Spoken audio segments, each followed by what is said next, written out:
안녕하세요. 모두의 정보, 알짜 정보통입니다. 오늘은 2025년 변화된 기초연금과 관련된 알짜 정보를 가져왔습니다. 여러분, 기초연금에 대해 얼마나 알고 계신가요? 사실 많은 분들이 잘 모르는 사실이지만 만 65세 이상이라면 월 최대 34만 7천 원의 연금을 받을 수 있습니다. 그러나 모든 이에게 지급되는 것은 아니랍니다. 소득 인정액을 기준으로 하위 70%만이 수령할 수 있어 예상치 못한 이유로 연금을 놓치는 경우도 발생할 수 있다는데요. 과연 어떤 조건들이 숨어 있을까요? 지금부터 자세히 알아보도록 하겠습니다. 함께 하고 계신 여러분, 시작하기 전에 좋아요와 구독 한 번씩 부탁드릴게요. 여러분의 응원은 좋은 영상을 만드는 데 큰 힘이 됩니다. 혹시 여러분 중에 아직 기초연금에 대해 잘 모르시는 분들이 계신가요? 저도 처음에는 잘 몰랐지만 이제는 중요한 정보라고 생각합니다. 만 65세 이상이 되면 월 최대 34만 7천 원을 받을 수 있다는 사실 알고 계셨나요? 이 금액이 결코 작은 돈은 아닙니다. 노후 준비의 기본이라고 할 수 있죠. 하지만 이 연금이 모두에게 주어지는 것은 아니라고 합니다. 소득 인정액을 기준으로 상위 30%는 제외된다고 하니 예상치 못한 이유로 연금을 못 받는 경우도 있다고 하네요. 그래서 기초연금을 받기 위해서는 소득 인정액을 정확히 계산해야 한다고 합니다. 혼자 사는 경우에는 소득 인정액이 229만 원 이하, 부부 가구는 367만 원 이하이어야 한다는데요. 이 금액이 개인 기준이 아니라 부부 기준으로 산정된다고 합니다.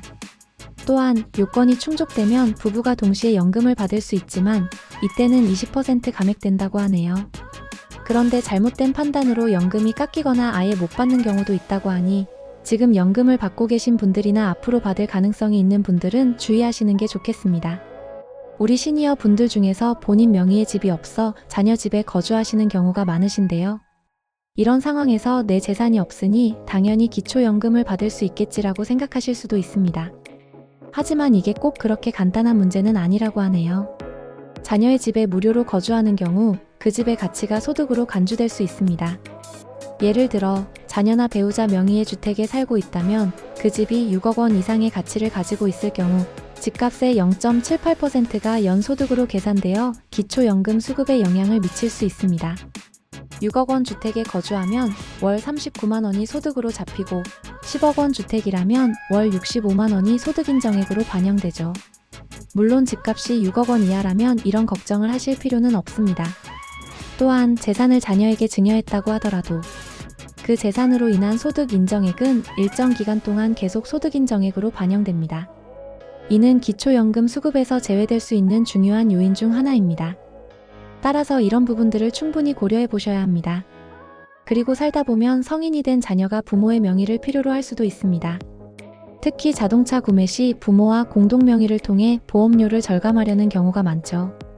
초보 운전자는 자동차 보험료가 높게 책정되니까요. 이런 상황에서 부모님들께서 아무 생각 없이 명의를 빌려주시는 경우도 있는데 사실 이건 아주 신중해야 할 문제입니다. 명의를 빌려줬다가 기초연금이 줄거나 아예 못 받게 될 수도 있기 때문입니다.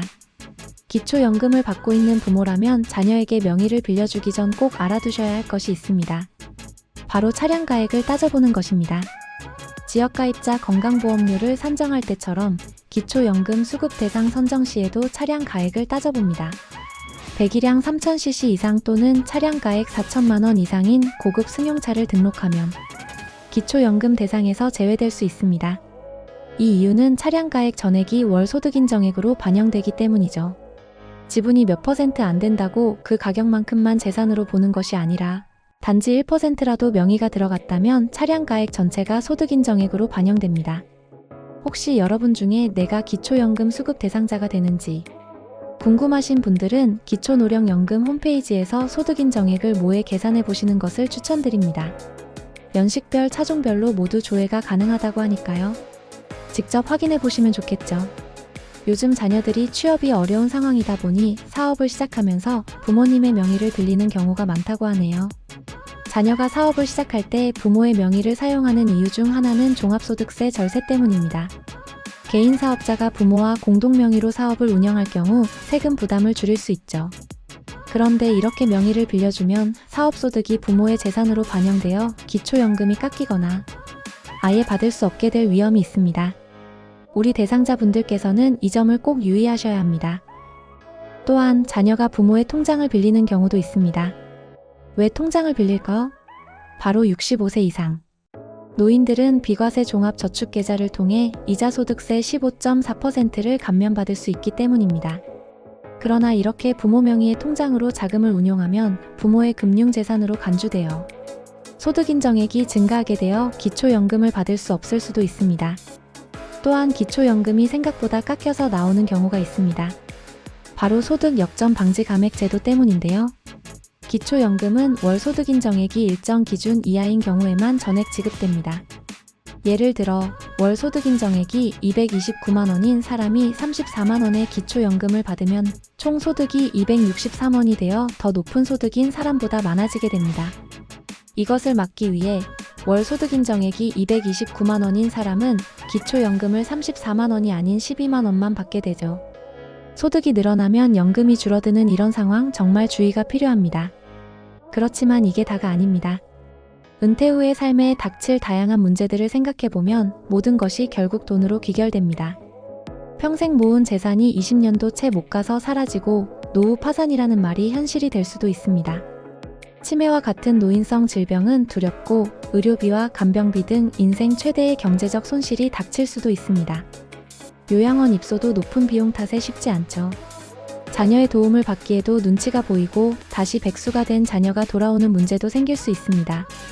이런 최악의 상황을 나열하니 겁이 나실 수 있지만 사실 충분히 일어날 수 있는 문제들입니다. 그래서 우리나라 실정에 맞는 노년기의 다양한 정책들이 논의되어야 할 것 같아요. 마지막으로 꼭 알아두셔야 할 기초노령연금 신청 방법과 필요한 서류에 대해 자세히 이야기해 볼까 합니다. 솔직히 신청 방법을 모르셔서 준비 못하시는 분들이 많으시더라고요. 먼저 신청 방법에 대해 말씀드릴게요. 기초노령연금을 신청하는 방법은 여러 가지가 있습니다. 가장 전통적인 방법은 직접 방문 신청하는 것입니다. 주소지 관할 읍면동 주민센터나 국민연금공단 지사를 방문하시면 됩니다. 이곳에서 담당 직원분들이 친절하게 안내해 주실 거예요. 또한 온라인 신청도 가능합니다. 요즘은 인터넷을 통해 많은 일을 처리할 수 있죠. 복지로 웹사이트에 접속하셔서 회원가입을 한 후 온라인으로 손쉽게 신청할 수 있습니다. 컴퓨터가 익숙하지 않으시다면 주변의 도움을 받는 것도 좋은 방법입니다. 그리고 찾아뵙는 서비스도 제공된다는 점 알고 계셨나요? 거동이 불편하신 어르신들을 위해 국민연금공단에서 가정방문 서비스를 제공하고 있습니다. 이 서비스를 요청하시면 집에서 편안하게 신청할 수 있습니다. 필요한 서류에 대해서도 알아보겠습니다. 신청 시에는 몇 가지 서류를 준비하셔야 하는데요. 먼저 신분증입니다. 주민등록증, 운전면허증, 장애인 등록증, 여권 등 본인을 확인할 수 있는 신분증이 필요합니다. 그리고 본인명의 통장 사본도 준비하셔야 합니다. 기초연금을 수령할 계좌로 사용할 통장의 사본이죠. 부부가 함께 신청하시는 경우에는 배우자의 금융정보 등 제공 동의서도 필요합니다. 이 서류는 부부의 소득 인정액을 심사하기 위해 필요하답니다. 마지막으로 임대차 계약서도 준비해야 하는데 이는 해당자의 하나입니다. 만약 임대차 계약이 필요하다면 미리 준비해 두시길 권장합니다. 이제 자주 묻는 질문을 살펴보겠습니다. 많은 분들이 궁금해하시는 부분들을 정리해봤어요. 첫 번째, 기초연금은 자동으로 지급되나요? 아니요, 자동 지급은 아닙니다. 반드시 본인이 직접 신청해야 합니다. 한번 신청하신 후에는 자격 심사 후에 계속적으로 지급되니까 안심하셔도 됩니다. 두 번째, 부부가 함께 신청할 수 있나요? 네, 가능합니다. 부부가구로 신청하시면 두 분 모두 소득인정액 기준에 해당하는지 심사를 거쳐 결정됩니다. 꼭 함께 신청하셔서 혜택을 받으시기 바랍니다. 세 번째, 기초연금은 매년 동일 금액인가요? 아닙니다. 기초연금은 국가 예산과 물가 변동률 등을 반영하여 매년 지원 금액이 조정됩니다. 그러니 매년 조금씩 달라질 수 있음을 염두에 두세요. 네 번째, 근로소득이 있어도 받을 수 있나요? 가능합니다. 다만 소득 수준에 따라 수급 여부와 금액이 달라질 수 있으니 정확한 소득 인정액을 확인해 보셔야 합니다. 다섯 번째, 신청 후 언제부터 받을 수 있나요? 신청이 완료되고 자격 심사를 통과하면 다음 달부터 지급이 시작됩니다. 신청 시기를 잘 맞추시면 좋겠죠. 여러분께서도 이 문제에 대해 관심을 가지시고 더 나은 미래를 준비하시길 바랍니다. 여러분의 건강과 행복을 항상 응원합니다. 도움이 되셨다면 구독과 좋아요 부탁드립니다. 앞으로도 더 많은 유익한 정보를 전해드리겠습니다. 언제나 건강하시고 행복하세요.